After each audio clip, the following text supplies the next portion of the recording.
പ്രധാനപ്പെട്ട വാർത്ത വരുന്നത് ഷിരൂരിൽ അർജുൻ ഉൾപ്പെടെയുള്ള തെരച്ചിലിൽ നിർണായകമായിട്ടുള്ള ചില വിവരങ്ങൾ ലഭിച്ചിരിക്കുന്നു. അവിടെ ലോറി കണ്ടെത്തി എന്നുള്ളതാണ് അവിടെ നിന്നും ലഭിക്കുന്ന വിവരം.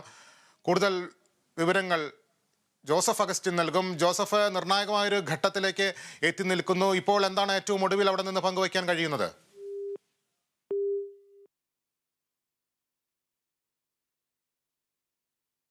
ഷിരൂരിലെ തെരച്ചിലിൽ വളരെ നിർണായകമായ ഒരു വിവരം പുറത്തുവരുന്നു.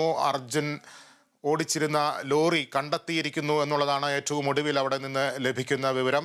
ഡ്രഡ്ജർ ഉപയോഗിച്ചുള്ള പരിശോധന അവിടെ പുരോഗമിക്കുന്നിടെയാണ് നിർണായകമായ വിവരങ്ങൾ പുറത്തു വന്നത്. നേരത്തെ തന്നെ ലോറിയുടെ ചില ഭാഗങ്ങൾ കണ്ടെത്തിയിരുന്നു. ലോറിയിൽ കൊണ്ടുപോയിരുന്ന തടിക്കഷ്ണം ഇന്ന് രാവിലെ കണ്ടെത്തിയിരുന്നു.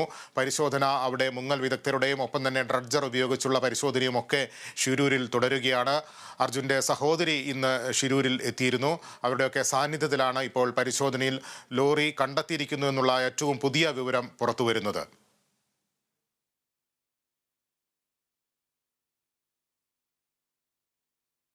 ഷിരൂരിൽ വളരെ നിർണായകമായ വിവരങ്ങളാണ് പുറത്തുവരുന്നത്. ഡ്രഡ്ജർ ഉപയോഗിച്ചുള്ള പരിശോധനയിലും മുങ്ങൽ വിദഗ്ധരുടെ പരിശോധനയിലും ഒക്കെ അർജുൻ ഓടിച്ചിരുന്ന ലോറി കണ്ടെത്തിയെന്നുള്ള നിർണായകമായ വിവരമാണ് പുറത്തുവരുന്നത്. ഗംഗാവലി പുഴയുടെ അടിത്തട്ടിൽ നിന്നും അർജുൻ്റെ ലോറി കണ്ടെത്തിയിരിക്കുന്നു എന്നുള്ള വിവരമാണ് പുറത്തുവരുന്നത്. കൂടുതൽ വിവരങ്ങൾക്കായി ജോസഫ് അഗസ്റ്റിനിലേക്ക് എത്താൻ ശ്രമിക്കുകയാണ്.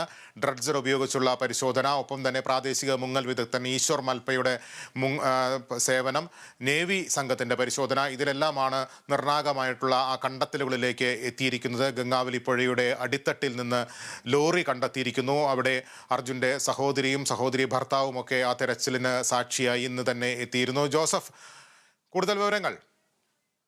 ഇപ്പോൾ ഈശ്വർ മാൽപ്പെ നടത്തിയ പരിശോധനയിൽ ട്രക്കിന്റെ ഭാഗങ്ങൾ കണ്ടെത്തിയെന്നാണ് ഇപ്പോൾ ഈശ്വർ മാൽപ്പെ തന്നെ വ്യക്തമാക്കിയിട്ടുള്ളത്.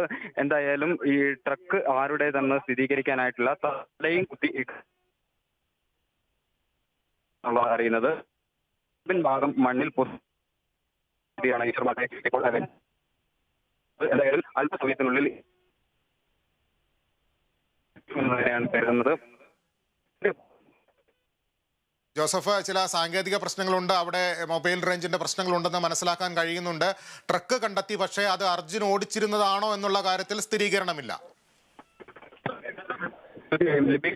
അർജുൻ ഓടിച്ചിരുന്ന ട്രക്കാണോ എന്ന കാര്യത്തിൽ സ്ഥിരീകരണമില്ല. പക്ഷേ ട്രക്ക് ഇപ്പോൾ ഉള്ളത് അതെ, ജോസഫിലെ ടെലിഫോൺ ബന്ധത്തിൽ ചില പ്രശ്നങ്ങളുണ്ട്. ട്രക്ക് കണ്ടെത്തി, പക്ഷേ അത് അർജുൻ ഓടിച്ചിരുന്നതാണോ എന്നുള്ള കാര്യത്തിൽ സ്ഥിരീകരണമില്ല. പ്രാദേശിക മുങ്ങൽ വിദഗ്ധൻ ഈശ്വർ മൽപ്പെ നടത്തിയ തെരച്ചിലിലാണ് ഈ നിർണായകമായിട്ടുള്ള വിവരം ലഭിച്ചതെന്നാണ് ജോസഫ് അഗസ്റ്റിൻ അവിടെ നിന്ന് റിപ്പോർട്ട് ചെയ്യുന്നത്. ടെലിഫോൺ ബന്ധത്തിൽ അവിടുത്തെ മൊബൈൽ റേഞ്ചിൻ്റെ ഒക്കെ ചില സാങ്കേതിക പ്രശ്നങ്ങളാണ് അലട്ടുന്നത്. എന്തായാലും വളരെ നിർണായകമായ ഒരു ഘട്ടത്തിൽ എത്തി നിൽക്കുകയാണ് ഷിരൂർ ദൗത്യം.